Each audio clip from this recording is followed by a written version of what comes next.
Croyez-vous qu'au Québec, en 2017, que les femmes et les hommes sont égaux? Pour faire le point sur cette question, nous allons faire un retour dans le temps afin d'en apprendre un peu plus sur la lutte féministe depuis le début du 20e siècle. Le féminisme se définit comme suit. C'est un ensemble de mouvements et d'idées qui partagent un but commun, définir, établir et atteindre l'égalité politique, économique, culturelle, personnelle, sociale et juridique entre les femmes et les hommes. Bien que la lutte féministe se soit observée presque partout à travers le globe, cette vidéo se concentre sur son évolution au Québec. Nous la diviserons en 3 grandes vagues ayant marqué l'histoire.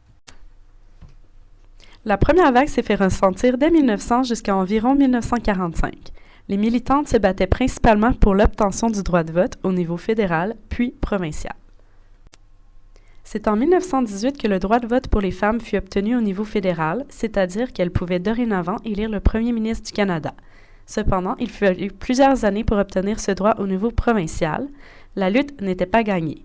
Le Québec fut la dernière province à donner le droit de voter aux femmes, comme vous pouvez l'observer dans ce tableau. Dans le but de revendiquer leurs droits, un mouvement venant de la Grande-Bretagne se consolida partout dans le monde, dont au Québec. Ces femmes militant pour le droit de vote se donnaient le nom de suffragettes. Ce sont Idola Saint-Jean, Thérèse Casgrain et Marie Guérin-Lajoie qui sont les pionnières du mouvement québécois.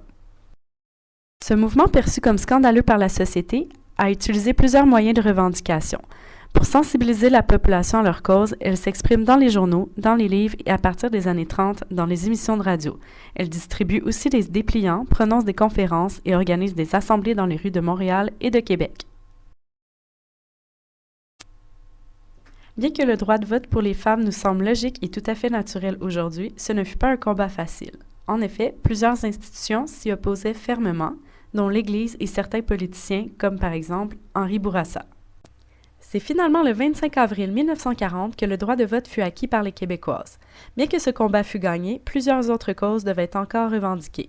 La Seconde Guerre mondiale marque la fin de la première vague de féminisme. La deuxième vague se caractérise par le désir de s'émanciper de son rôle de femme et de mère au foyer. Cela est possible par une émancipation du corps et de la sexualité. Autrement dit, avoir des relations intimes ne se limite pas seulement à la procréation. Les féministes de l'époque revendiquaient le droit à l'avortement et aux garderies publiques. Elles pouvaient ainsi se créer une place plus affirmée dans le milieu du travail, sans être désavantagées par leurs obligations familiales. Le droit à un congé de maternité et à l'accès à des services sociaux était également un cheval de bataille. C'est en 1964 qu'on a reconnu la capacité civile des femmes mariées. En d'autres mots, ces femmes peuvent désormais signer un bail, ouvrir un compte de banque et effectuer des transactions financières sans demander la permission de leur mari. Elles ne sont donc plus considérées comme des mineurs devant la loi. Saviez-vous que jusqu'en 1969, l'avortement était considéré comme un acte criminel, punissable d'une peine d'emprisonnement? Il faut cependant attendre jusqu'en 1988 pour que l'avortement puisse être fait sans permission accordée par un comité. C'est également en 1969 que la contraception orale devient permise par la loi. L'arrivée de ce qu'on appelle communément la pilule a permis de dissocier la vie sexuelle de la femme avec la maternité. Les femmes ayant obtenu une égalité légale et politique et s'étant émancipées de leur rôle traditionnel, ont-elles réellement atteint l'égalité? C'est sur cela que se base la troisième vague. Le féminisme est encore un sujet chaud de l'actualité. Les femmes revendiquent une équité salariale, une abolition de la taxe rose, elles nous parlent de la culture du viol et bien plus encore.